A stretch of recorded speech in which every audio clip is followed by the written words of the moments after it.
क्या है, परंपरा निभानी पड़ेगी, सबको बड़े प्रेम से बुला रखे और इनके धैर्य को भी प्रणाम करना पड़ेगा।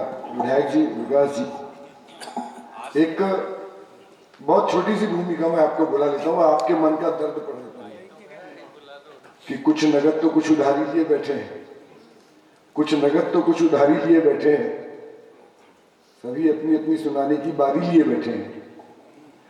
कुछ नगद तो कुछ उधारी लिए बैठे हैं, सभी अपनी अपनी सुनाने की बारी लिए बैठे हैं, और किसको बुलाते पहले और किसको बाद में, कुछ तो इनके नाम की सुपारी लिए बैठे हैं। मैं हास्य के कवि है, बड़े हस्ताक्षर है। और एक विधायक जी आप बैठे हो तो एक और बात कह रहा हूँ कि मैं आपको प्रणाम करता हूँ और इन कवियों की तरफ से कहना चाहता हूँ, विकास जी आप तो इसको संभव भी कर दोगे।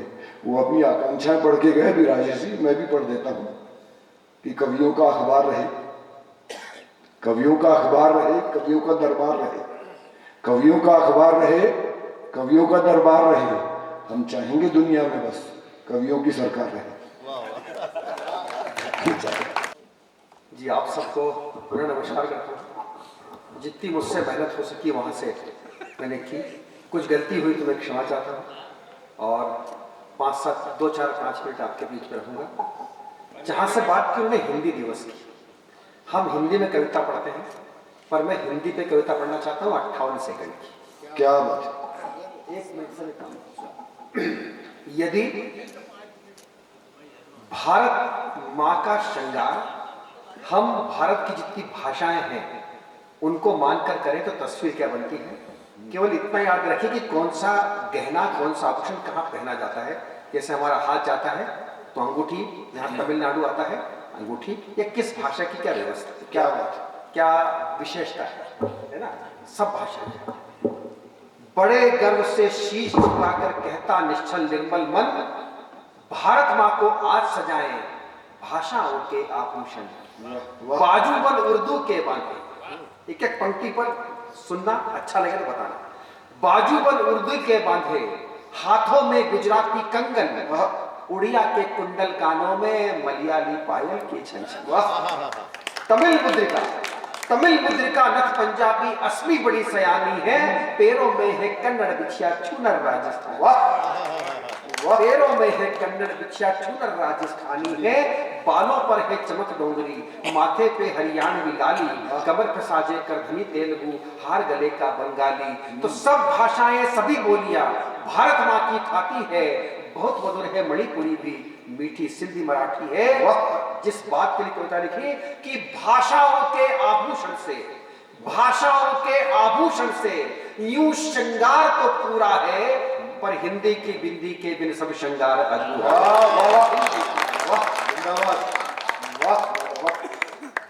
और मैं एक कविता तक पहुंचू, भगवान कृष्ण की 2.5 मिनट 1.5 मिनट की कविता, 4 लाइनों। इनको भी थोड़ा सा इनका समय दे दें, इनको जल्दबाजी नहीं, अच्छे से पढ़िए। अरे अभी यही अपन 5 बजे तक, अब तो नवरात्र चालू हो गए। अरे हमारे महंती जी को पूजा करने की, अरे अभी हाँ आप तो करो, आप तो और घंटी बढ़ो सही। कहाँ घर जाएंगे। अब तो देखो किसी को सोना भी नहीं है, चलो सेकंड जोर सेकंड दौर चलेगा। सुनो मेरी बात सुनो, सेकंड दौर 100% चलेगा।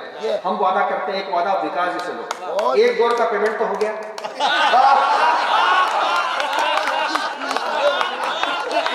3 दौर चलेंगे।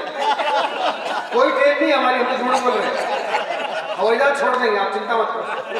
3 कभी समय का पेमेंट दे रहा हूँ। एक दौर का तो अकादमी ने दे दिया, विधायक जी बैठे है ना, कोई दिक्कत नहीं, ज्यादा पेमेंट नहीं है, 7-8 लाख की टीम है बस।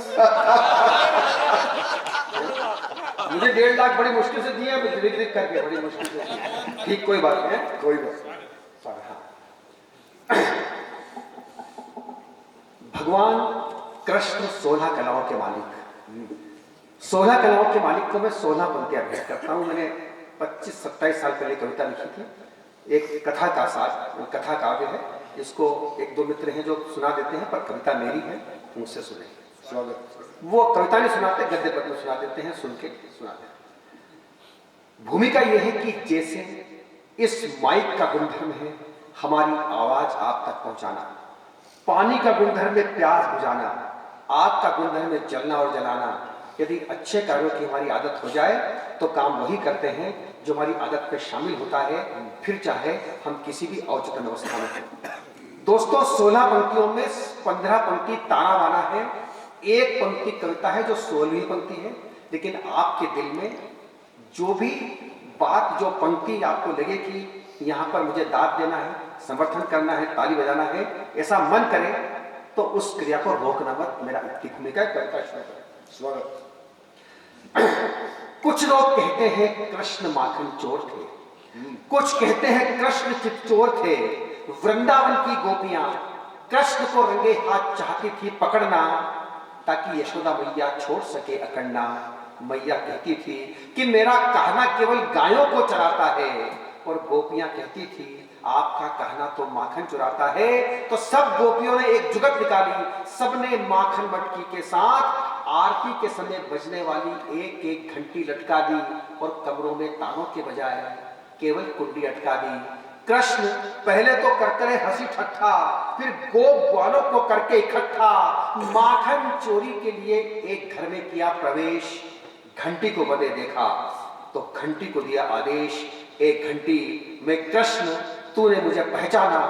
घंटी बोली प्रभु मैं आपको पहचान गई हूं, आप 3 लोगों के स्वामित्व जान गई हूं। तब कृष्ण ने कहा देख अपने मूल स्वभाव को तजना, मैं माखन चोरी करूंगा आज बिल्कुल मैं बचूंगा। मुझे बहुत ज्यादा कृष्ण के प्रश्न पर और घंटी के उत्तर पर आप सबसे बहुत घनघोर ताने की उम्मीद थी। मैं अगली पंक्ति पर आपको अवसर देता हूं। अपने मूल स्वभाव को तजना, मैं माखन चोरी करूंगा आज बिल्कुल मत बचना। घंटी बोली प्रभु छोटा सा मेरा अस्तित्व बड़ी बिसात नहीं है, और 3 लोगों के स्वामी की आज्ञा की अवहेलना करूं, इतनी मेरी औकात।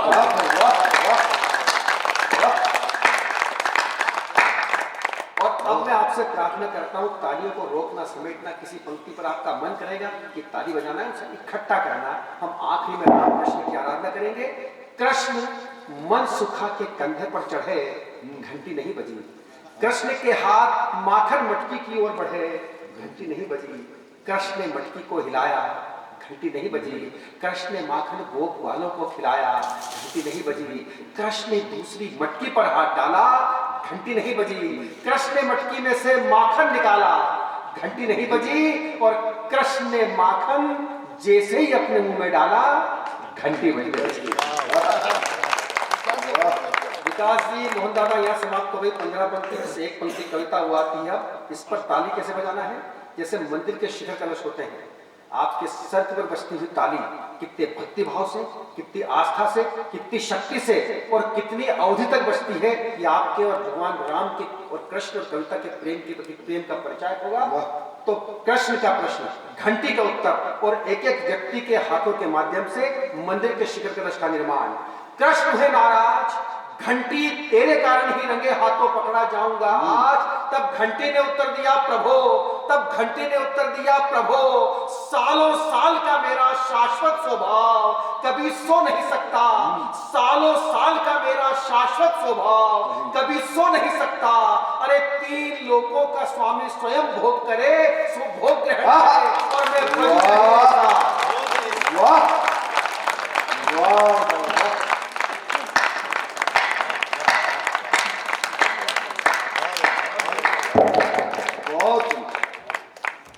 तीन लोगों का स्वामी स्वयं भोग ग्रहण करे और मैं बजू नहीं, ऐसा हो नहीं सकता।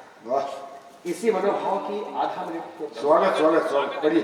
इसी मनोभाव पढ़िए पढ़िए। एक दिन यशोदा मैया ने बोला सारे ब्रजवासियों और गोप ग्वाल को। कविता की भूमिका है कि हम जब कृष्ण के हो जाते हैं, आप कृष्ण के होकर देखो कृष्ण किस तरह से आपके हो जाते हैं। एक कथा का सुनो। एक दिन यशोदा मैया ने बोला सारे ब्रजवासियों और गोप ग्वाल को, मैं देखना चाहती हूँ सबसे ज्यादा कौन कौन चाहता है मेरे नंदलाल को। होते होते सांझ सकारे वह सब पहुंच जाए यमुना के किनारे।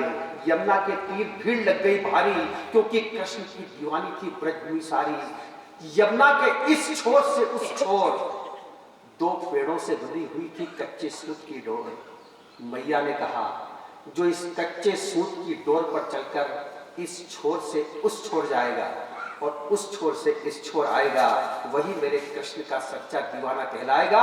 ये घड़ी आपके इम्तिहान की मैं देखना चाहती हूँ, कृष्ण के लिए कौन कौन बाजी लगाना जानता है अपने जान।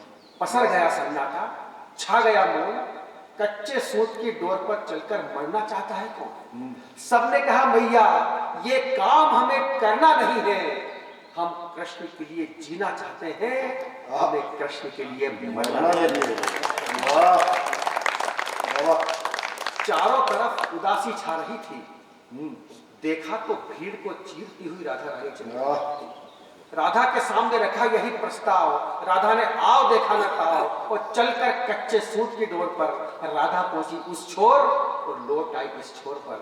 मैया ने कहा, राधा क्या तेरे पास इनकार का स्वर नहीं था, और क्या इन सब की तरह तुझे मरने का डर नहीं था। तब बोली राधिका, श्री कृष्ण की अनन्य साधिका, मैया मैं कृष्ण प्रेम में बड़े से बड़ा काम कर सकती हूँ। लोग कृष्ण के लिए जीना चाहते हैं, मैं अपने कृष्ण के लिए लाखों बार मर सकती हूँ। कविता यहाँ से शुरू होती है। स्वागत स्वागत, बहुत अच्छा। लेकिन मैं खुद हूँ अचरज में, कृष्ण के हो जाते हैं तो कृष्ण हमारे कैसे हो जाते हैं, लेकिन मैं खुद हूँ अचरज में, चमत्कार हुआ है ब्रज की रज में। मैं अचंभ में पड़ी हूँ, मैं भी इसी किनारे खड़ी हूँ। मैं देख रही हूँ कि चलकर कच्चे सूत की डोर पर कृष्ण आ रहे हैं। आशीर्वाद देना, कृष्ण आ रहे हैं, चलकर कच्चे सूत की डोर पर कृष्ण आ रहे हैं, कृष्ण जा रहे हैं, कृष्ण आ रहे हैं, कृष्ण जा रहे हैं। मुझे क्या पता कि आप सबको कृष्ण राधा नजर आए। वाह वाह, क्या बात है, वाह वाह। कुल 8 पंक्तियों से कविता समाप्त। स्वागत स्वागत स्वागत, बढ़िया।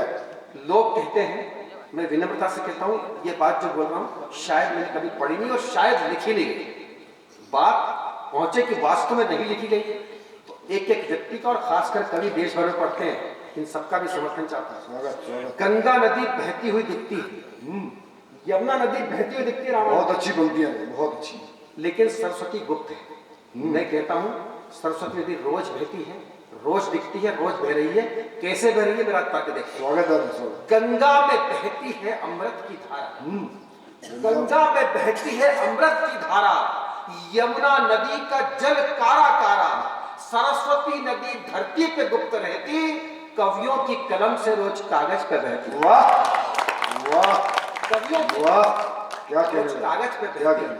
और दोस्तों 10-12 सालों में आप सबके आपके दल के प्रयासों से जो सनातन ने अंगड़ाई दी है, इसको बनाए रखना, ये भी कविता का एक उद्देश्य है। बनाए रखेंगे तो हम रहेंगे, बनाए रखेंगे तो हम रहेंगे, वरना बिल्कुल। लोगों ने अपनी जिज्ञा, अपने जो आशंका उनको जाहिर की है, क्या परिवर्तन आया है और क्या हमको आश्वस्ति मिली है जी, कि शंकर के डमरू से निनाद आज हो गया, शंकर के डमरू से निनाद आज हो गया, 5 जन्म गूंजा तो जागृत समाज हो गया, सनातन युग आएगा ये अंदाज हो गया, जब से इलाहाबाद प्रयागराज। वाह वाह, जिंदाबाद। और एक आश्वस्ति भी लेंगे कि इस बार तो कवि सम्मेलन यहाँ पर ओम व्यास जी के नाम से हो गया, पर नरसिंहगढ़ में सब कवियों की प्रार्थना है कि हर साल एक कवि सम्मेलन मोहन जी आप इसी चौक में करवाएं, किसी भी की स्मृति में करवाएं, किसी की याद में करवाएं, विवेकानंद जयंती पे करवाएं, होली पे करवाएं। पर चूंकि ये साहित्य की धारा बहना चाहिए, तो इस साहित्य की धारा को नरसिंहगढ़ में स्थापित करने का काम भी आपका है। यह 4 साहित्यिक संस्थाएं उनका है। कवि सम्मेलन करवाएंगे तो नई पीढ़ी को बहुत सुनने को मिला, नई पीढ़ी आदर्श प्राप्त करेगी, नई पीढ़ी को एक मजबूती मिलेगी, नई पीढ़ी को संस्कार मिलेंगे। छोटे छोटे बच्चों को लाइए, महिलाओं को लाइए और कविता सुनवाइए। कविता जो कर सकती है वो दूसरा कोई नहीं कर सकता। हरा सजन न सही खुश्क घास रहने दे, तू जमी के जिस्म पर कोई लिबास रहने दे, कहीं ना राह पे सूरज का कहर टूट पड़े, तू अपनी याद मेरे आसपास है। क्या बात है, क्या बात है। अनुरोध करेंगे आदरणीय मोहन शर्मा जी से वो आए, आभार के शब्द। और आज का कवि सम्मेलन कैसा लगा ये आश्वस्ति आप डॉक्टर विकास बड़े को दें, जिन्होंने इस भगीरथी प्रयास में अपना भरपूर योगदान दिया है। दादा मोहन दादा।